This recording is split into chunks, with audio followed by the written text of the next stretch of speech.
It takes a lot after reading Stealth and Siege by Karen Miller to ever want to read again, period. Let alone read Star Wars. So I picked the last of the prequel novelizations, considered by many to be one of the greatest Star Wars novels of all time. Revenge of the Sith by Matthew Stover. I've said this many times. I'm not a Matthew Stover fan. I appreciate his knowledge of the expanded universe, but to me, he goes off on tangents that I don't care for.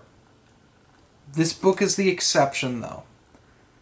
Matthew Stover was tasked with ending an era.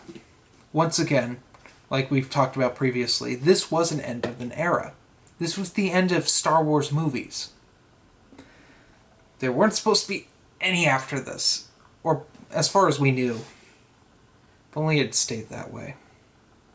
Dave Filoni. Kathleen Kennedy. You know who I'm talking about. Anyway, this book is epic. It's one of the biggest Star Wars novelizations I've ever read. And it adds so much expanded universe, where previously the original trilogy had next to no EU content in them. The Phantom Menace and Attack the Clones had a little bit, but it's nothing compared to this. This, it takes a couple chapters to even get into the movie. It's crazy. This is how you write a movie novelization. This is also the first time I reviewed... Well, it's not actually. This is the second movie novelization I've now reviewed post my Paper Movies podcast, which you should definitely check out. This book is not perfect, which I know is going to upset some people, but it needs to be said. It's not a perfect book. It has some major issues with it.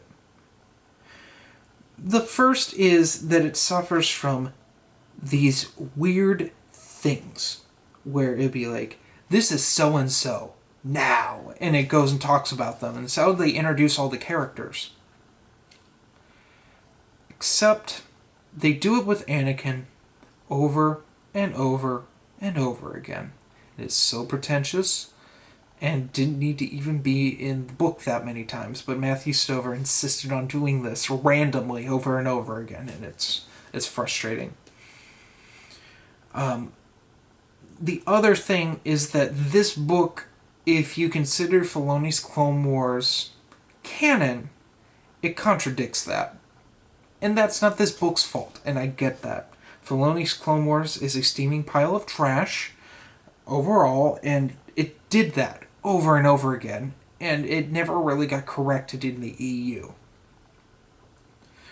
So, things like the Second Battle of Geonosis, like Maul's end on Naboo, that sort of things are mentioned, and those are not correct anymore, and it's frustrating.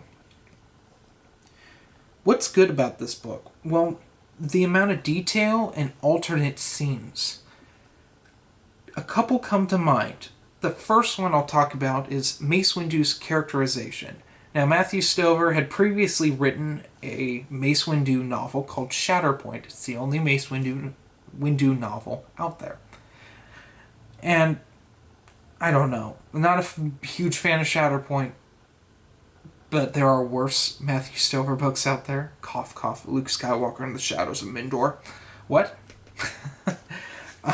So, with Revenge of the Sith, we get to see Mace Windu's character and his love for the Republic. I talked about in specifically Clone Wars Gambit Siege how Mace Windu was a terrible character in that. But in this we get a complicated character of Mace Windu and his dislike of Palpatine. And we see it in here, and it's really good. But the best part of this book is Count Dooku. Now you might be saying to yourself, what are you talking about, Jeremy? He's like a not very good villain. Here we find out what he thinks is the grand plan for the Sith. And it's fascinating. We get a scene where he's talking to Sidious on Grievous's ship before he duels Anakin and Obi-Wan. And then we proceed to have the duel between the three of them, but it's Dooku's perspective the whole time. And I thought that was absolutely brilliant. It's a good duel. Don't get me wrong, I love it in the movie. But in here, it's so much better. I mean, we don't get the stupid CG flip over the railing. Instead, he does this, like, Dracula-esque float.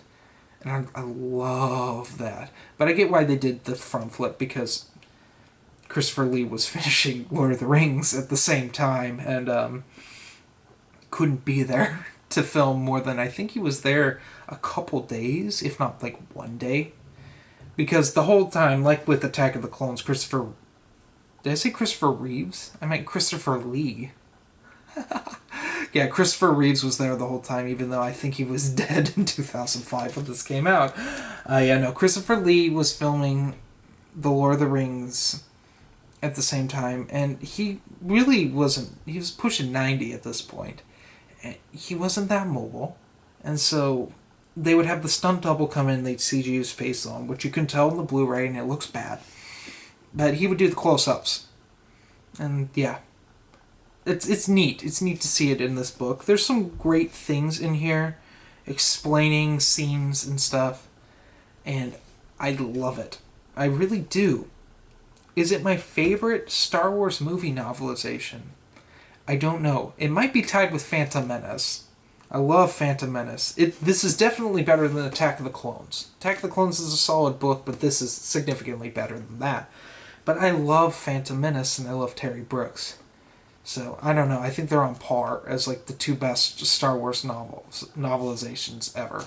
Granted, I've not read Karen Travis's The Clone Wars movie novelization, so I wouldn't be able to tell you about that. But anyway, this gets a 4.8 out of 5 stars. It's almost perfect, but with a few pretentious choices of wording, it doesn't quite make it for me. So anyway, hope you all enjoyed this review, and join me next time when I talk about another prequel novelization, Darth Maul's Shadowhunter. Have a good day.